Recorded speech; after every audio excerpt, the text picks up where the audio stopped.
पिछले तकरीबन 1 घंटे से हम ये बात सुन रहे हैं कि आज़ादी क्या है, क्यों दिलाई गई, किसने दिलाई, किसने इसमें अहम रोल अदा किया, किस कौम ने कितना योगदान अदा किया।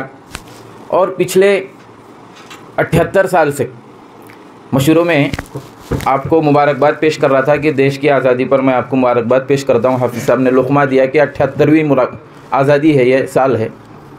लेकिन गौर व फ़िक्र की बात यह है 78 साल इस मुल्क को आज़ाद हुए गुज़र गए, क्या हमारी ज़ुबान के साथ साथ हम जो आज ज़ुबान से डंके की चोट पर ये बात बोलते हैं कि हमारा मुल्क आज़ाद हुए 78 साल गुज़र गए, लेकिन क्या हमारा दिल और दिमाग इस बात को कबूल करता है, एक्सेप्ट करता है कि हम आज भी आज़ाद हैं या नहीं?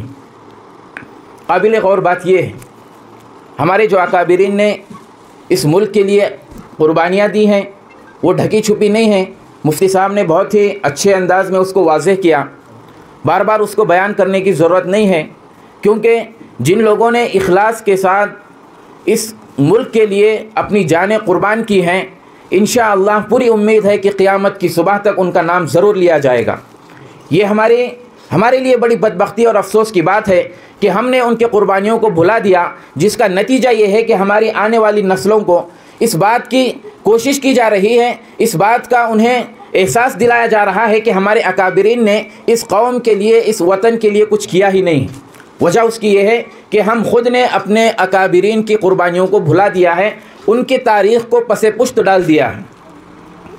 तो मैं बात कर रहा था कि क्या हम आज हकीकत में आज़ाद हैं?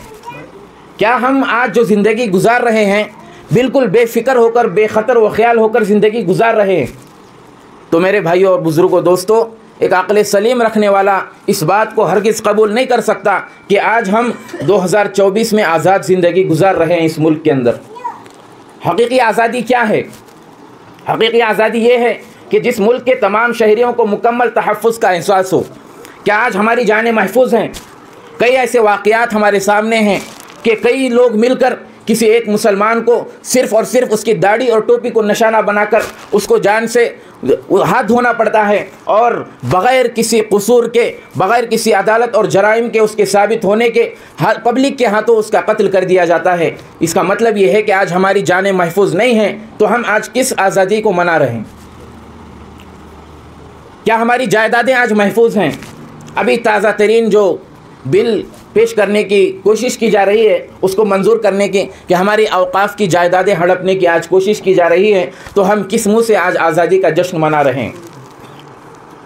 हमारी शरीयत, हमारी सक़ाफ़त, तहज़ीब और उनकी रिवायत पर किस किस्म का डाका डाला जा रहा है कि अगर हकीकी आज़ादी तुम देना चाहते हो कि इस तरह की रिवायत हमारी मज़हब और शरीयत पर हम अमल करें कि ख्वाब के अंदर भी हमें उसमें कोई ख़तरा महसूस ना हो।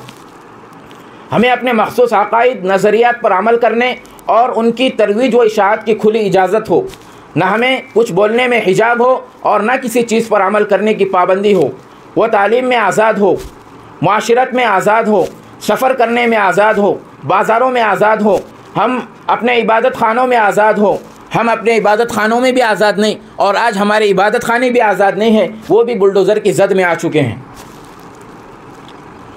अपने आइली क़वानीन पर अमल करने में आज़ाद हों, मजहबी रसूमात में आज़ाद हो, ना हमें हुक्मरानों की बालादस्ती का खौफ हो, और ना ही जबरिया कानून की दहशत, और ना गिरानी के अजाब से दो चार हो, और ना ही भुखमरी की आफात में गिरफ़्तार हो। गर्ज़ ये कि मुल्क का हर शहरी फ़ारिग़ुल बाल हो, आसूदा हाल हो, बेख़तर व ख़याल हो, और वह ख़ुद को, अपने अहल व आयाल को अपने घर से बाहर मुल्क के हर कोने में उतना ही महफूज तसव्वुर करे जितना कि वह ख़ुद को अपने घर की चार दीवारी के अंदर महफूज और मामून समझता हो। ये चीज़ें अगर अमली तौर पर आयद होती हैं तो फिर हम इस बात की गवाही देंगे कि हाँ, इस मुल्क में हम आज़ाद हैं। लेकिन ऐसा नहीं है। हमारे अकाबिरीन के कुर्बानियों को पामाल किया गया, पसे पुश डाल दिया गया, और जो इस वतन के गद्दार थे उनको इज़्ज़त और सम्मान की नज़र से देखा जाने लगा है। टीपू सुल्तान शहीद रहमतुल्लाहि अलैह, जिसने अंग्रेज़ को तसल्लुत से 50 साल तक रोके रखा, जिस दिन आप शहीद हुए अंग्रेज़ ने उनके सीने पर चढ़कर ऐलान किया था कि जो कांटा हमारी आड़ बन रहा था आज वो ख़त्म हो चुका है, आज के बाद ये हिंदुस्तान हमारा हो चुका है। लेकिन आज इस मुल्क के रहने वाले शहीद टीपू सुल्तान रहमतुल्लाहि अलैह को गद्दार वतन कहते हैं। क्या यही आज़ादी है?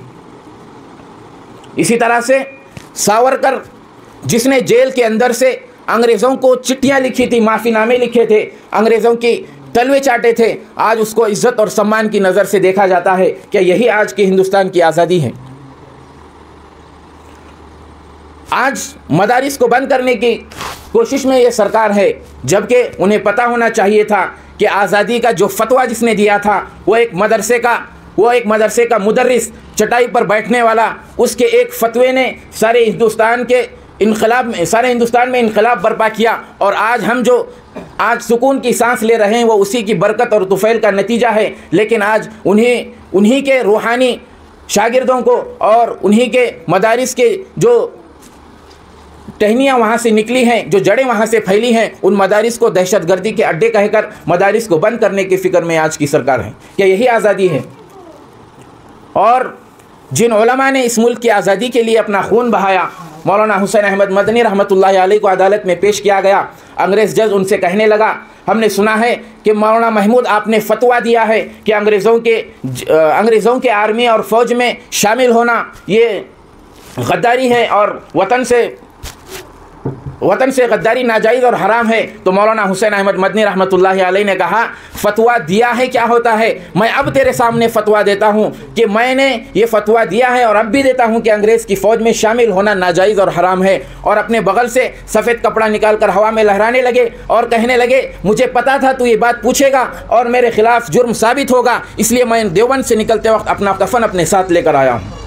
ये हमारे अकाबिरीन की कुर्बानियाँ इस मुल्क के लिए हैं। लेकिन आज उन्हीं मौलाना की जो रूहानी औलादें हैं, उलमाए कराम हैं, दाढ़ी टोपी अपने बदन पर, अपने चेहरे पर सजाए हुए हैं, आज उनको दहशतगर्दी का टैग दिया जाता है। और इस मुल्क का पीएम लोगों को पहचान बताता है दाढ़ी और टोपी के ज़रिए से, लोगों कौन किस कैटेगरी का है और कौन किस लाइन का आदमी है। ये बड़े अफसोस की बात है, 78 साल गुजरने के बाद भी अगर हम दाढ़ी टोपी के अंदर और ज़ात पात के अंदर और मज़ाहिब के अंदर उलझे हुए हैं तो आम लोग, लेकिन इस मुल्क के जो सियासतदान हैं, जो बहुत बड़े ओहदे पर बैठे हुए हैं, शर्म से डूब मरने की बात है। और यहाँ से घर वापसी के नारे लगाए जाते हैं, कहीं किसी को मज़हब तब्दील करने के नारे लगाए जाते हैं। मैं उन तमाम को एक शेर के साथ जवाब देकर अपनी बात ख़त्म करना चाहता हूँ। जो लोग कहते हैं कि घर वापसी करो, यहाँ से निकल जाओ, पहली बात ये, हिंदुस्तान किसी के बाप की जागीर नहीं है। जितना ये तुम्हारा है उतना ही ये हमारा भी है।